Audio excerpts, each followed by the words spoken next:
Jai Hind students, welcome to my YouTube channel. Students, replace excuses with effort. If you have made any mistake, then try to rectify them instead of making any excuses. Then replace laziness with determination, and everything else will fall into place. Once this is done, there are hardly any insurmountable problems to surge ahead. So press on. May you succeed in all your endeavors. With that positive note, students, let's begin today's session. Today, we are going to discuss the kinematic equations of rotational motion. Students, we are already aware of the equations of motion in the translatory motion, isn't it? The first equation of motion in linear motion was V equals to U plus AT. The rotational analog of that equation is omega is equal to omega naught plus alpha t. Omega naught is the initial angular velocity of the rotating rigid body. Omega is the angular velocity acquired in time t. Alpha is the angular acceleration. The angular acceleration is given by alpha is equal to the time rate change in the angular velocity. That is differential coefficient of angular velocity with respect to time. So it can be modified in this particular manner. D omega, it may be written as alpha dt. Now students, integrating both the sides, taking suitable limits, we get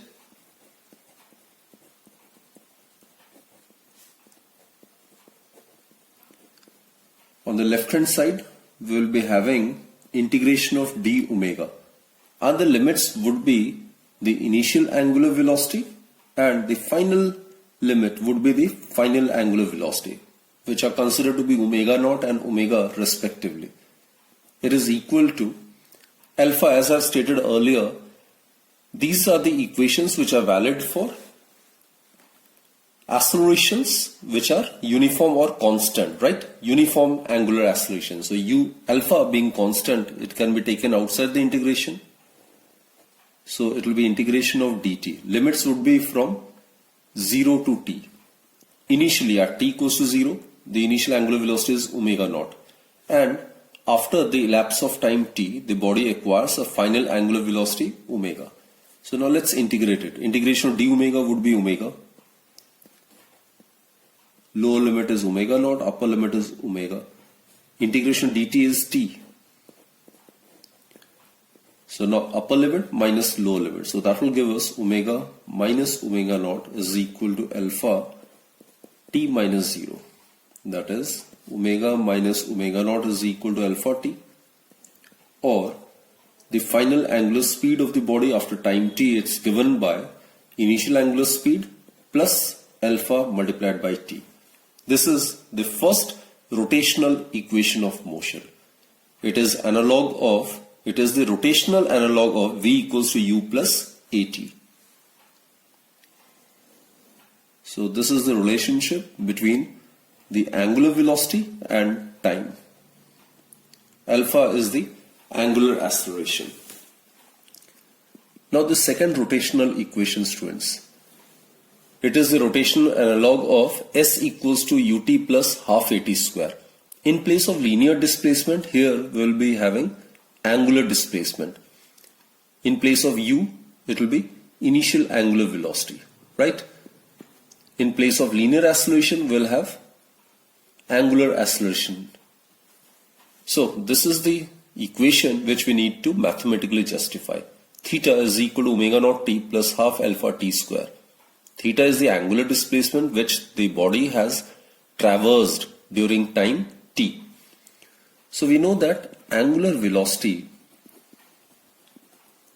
that is omega, it's given by the time rate change in the angular displacement, that is d theta by dt. Or it can be modified in this manner.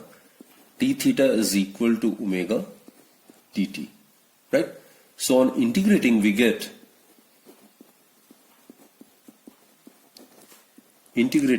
taking suitable limits, we get integration of d theta. Limits would be from 0 to theta. In time t, the body has traversed an angular displacement of theta. Again omega. dt. So it will be 0 to t omega dt. Now students, omega from first equation, it is omega naught plus alpha t. So we can substitute this value of omega over here. So what we get is 0 to theta integration of d theta, it would be equal to 0 to t. In place of omega, you can write omega naught plus alpha t dt. So on expanding, what we get is, it can be written in this particular manner. Omega naught being constant can be taken outside. Plus alpha is again constant, so it can be taken outside the integration.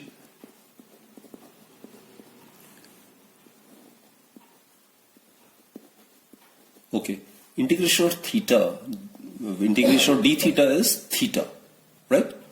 And limits are from 0 to theta. And here omega naught, integration dt is t. And integration of t with respect to t would be t square by 2. Now upper limit minus lower limit. So that will give us theta minus 0 is equal to omega naught t minus 0 plus half alpha t square minus 0 square.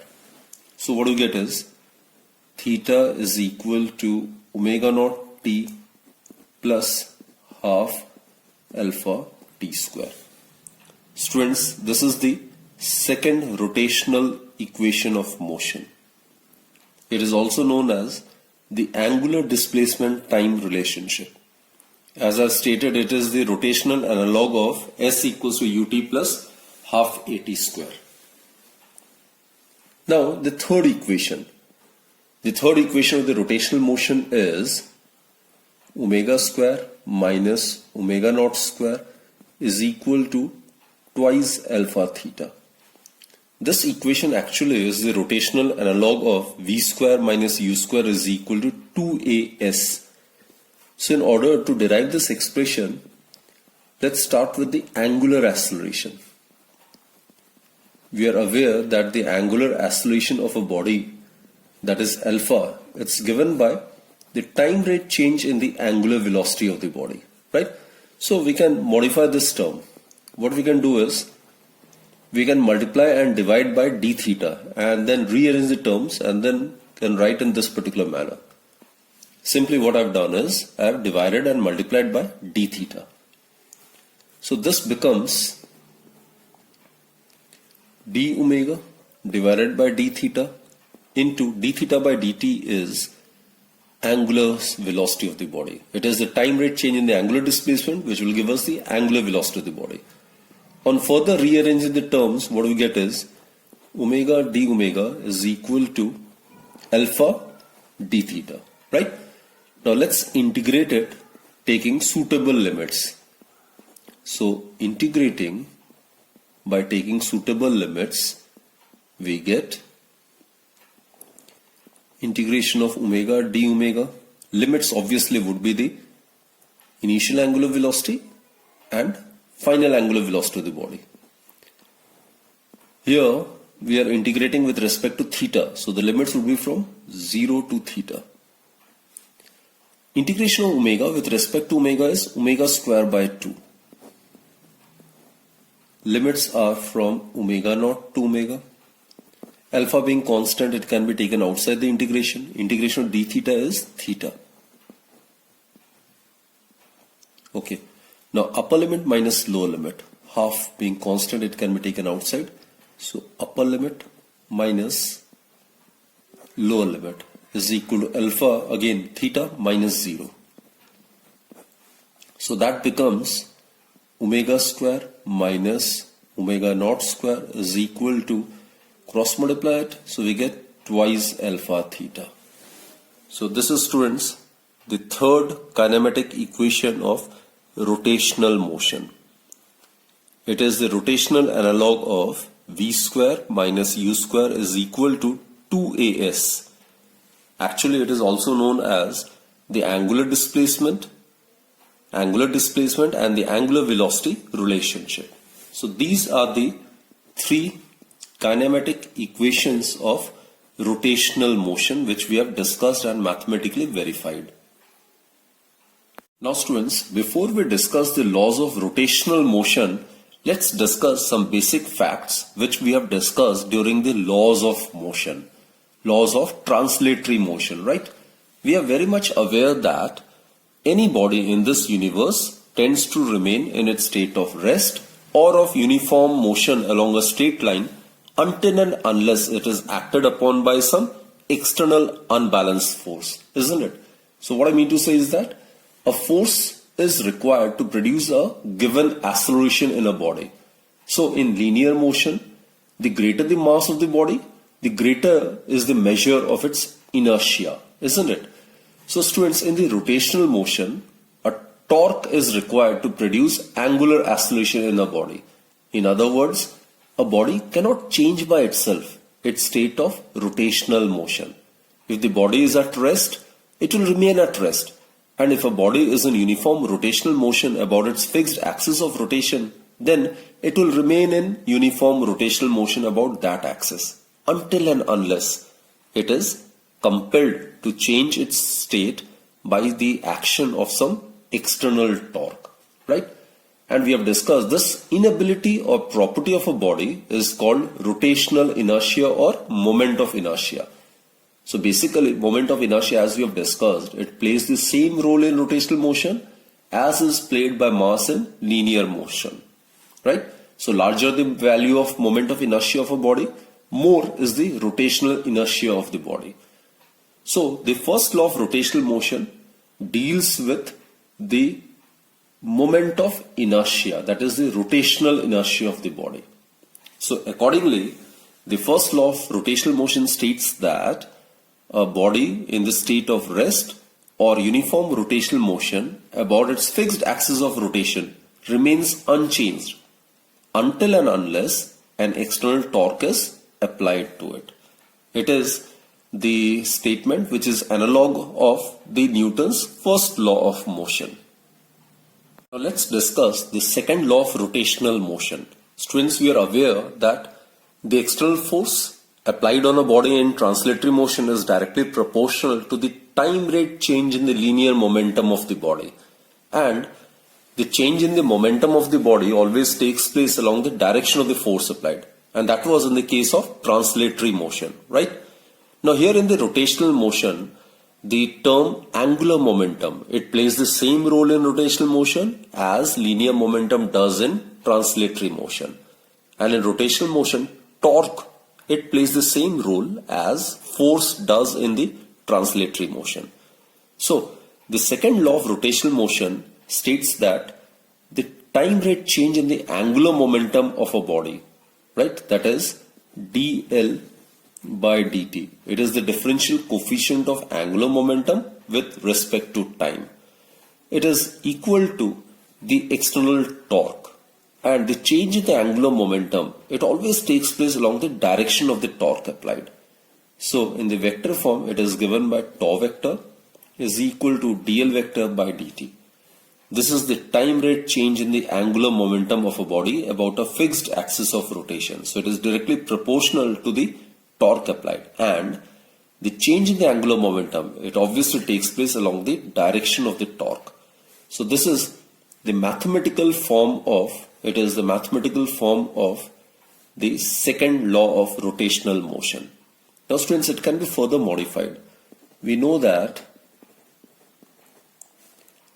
angular momentum is given by I into omega. I is the moment of inertia, omega is the angular velocity. Therefore, in vector form we can write it like this. So therefore students, tau vector, it is equal to d by dt of I omega vector. So it can be written as moment of inertia of a rigid body about a fixed axis of rotation being constant. It can be taken outside. So I d omega vector divided by dt. That is tau vector is equal to I into alpha vector. Alpha is the angular acceleration, which is the time rate change in the angular velocity of the body. So this is the rotational analog of F is equal to m into a. Here in the rotational motion, in place of F, there will be torque. In place of mass, in rotational motion, it will be the moment of inertia. And in place of linear acceleration, here it will be angular acceleration. So this is the consequence of tau is equal to I alpha. It is the consequence of the second law of rotational motion. We are aware that to each and every action there exists an equal and opposite reaction.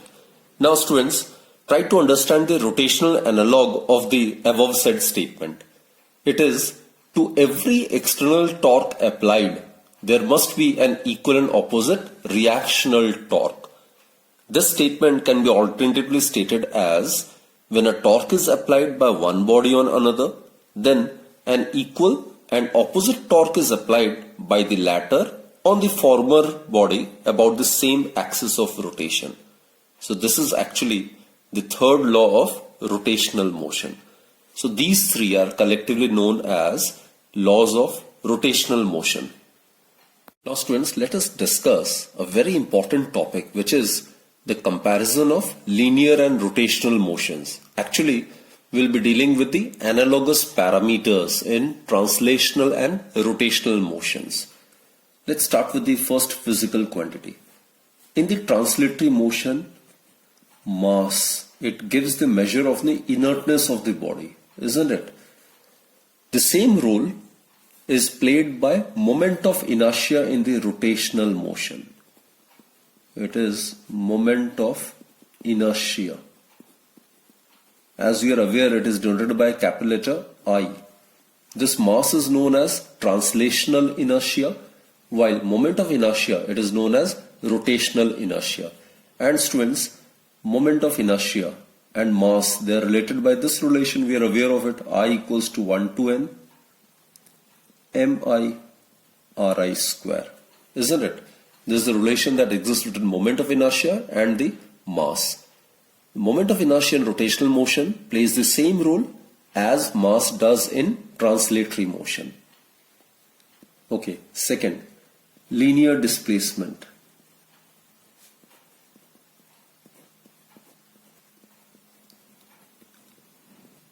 It is represented by S. While in the case of rotational motion, we make use of the term angular displacement. Angular displacement, and it is represented by theta. So this is linear displacement and this is angular displacement. It's measured in meter while it is measured in radian, right? Third one, linear velocity. It is represented by V. While on the other hand, here we make use of the term angular velocity. Angular velocity is represented by omega. Now just V is equal to ds by dt. Similarly, angular velocity omega is given by the time rate change in the angular displacement. Right? Fourth, linear acceleration. It is represented by A. It is the differential coefficient of linear velocity with respect to time. While in the case of rotational motion, we make use of the term angular acceleration.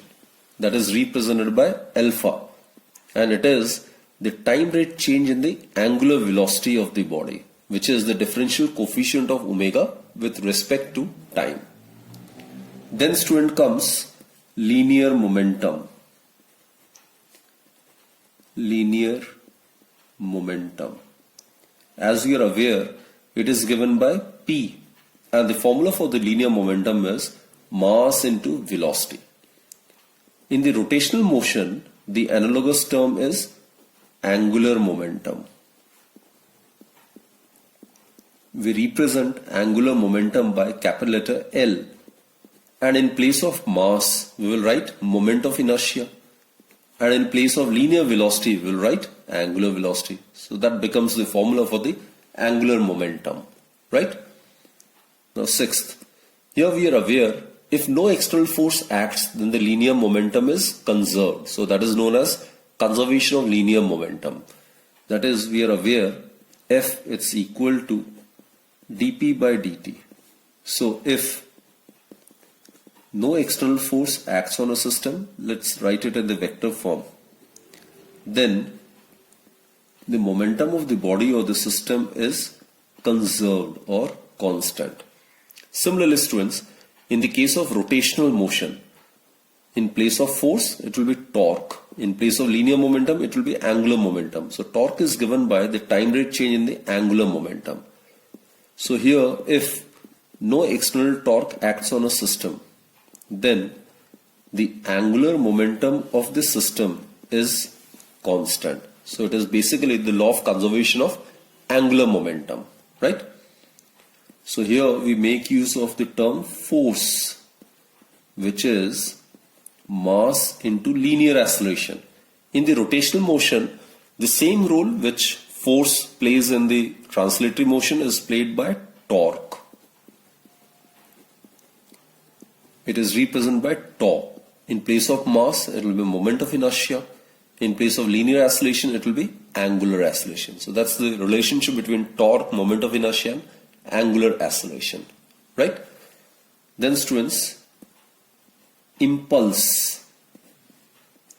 In the translatory motion, impulse, it's given by force multiplied by time, which in turn is given by the change in the momentum, linear momentum, final momentum minus initial momentum.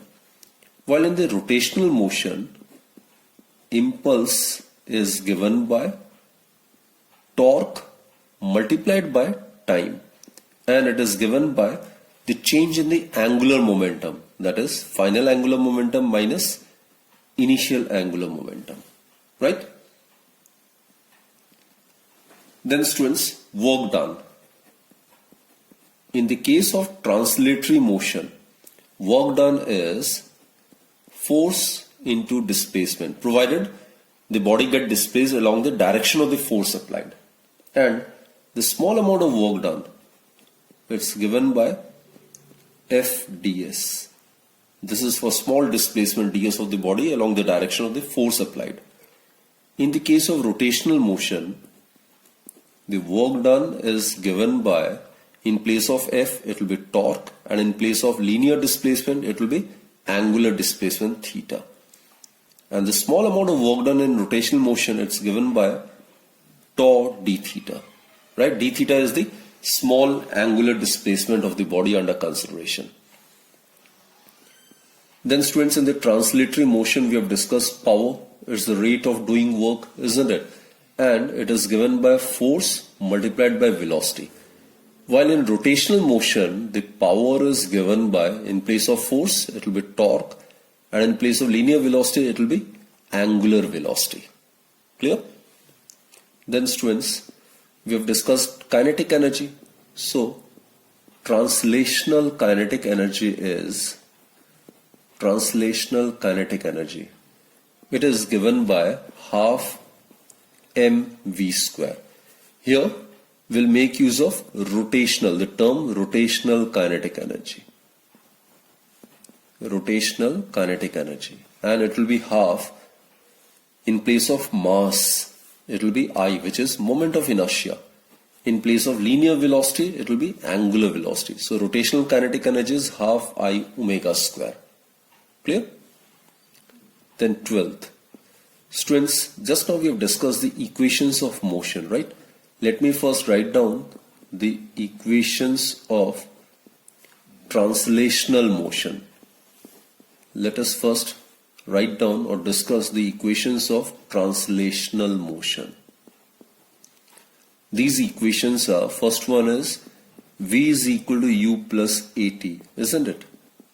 Second is S is equal to UT plus half AT square. And third one is, students, 2AS is equal to V square minus U square. Now, in the case of rotational motion, the equations will be equations of rotational motion. So, corresponding to this equation, it is V, final linear velocity. Here, omega is the final angular velocity. This is the initial linear velocity. It will be initial angular velocity. In place of linear acceleration, over here it will be angular acceleration, right? Similarly, second, in place of linear displacement, we'll make use of angular displacement, that is theta. In place of u, we will write omega naught, which is the initial angular speed, plus half alpha t square. And third rotational equation would be twice, in place of a it will be angular acceleration, in place of s it will be theta. It is omega square minus omega naught square. So these are the three equations of rotational motion. Clear, students? So students, by understanding the analogous parameters in translational and rotational motions, a comparative study of linear and rotational motions can be easily done, right? So students, that's it for this particular session. Hope you have understood each and every topic which have been taught during this lecture, right? So do practice and do remember all these formulas. They're very, very important. So that's it for this particular session. Do join me in my next lecture then. Till then, do take very good care of yourself. Stay healthy, stay fit, and do take very good care, right? Thank you.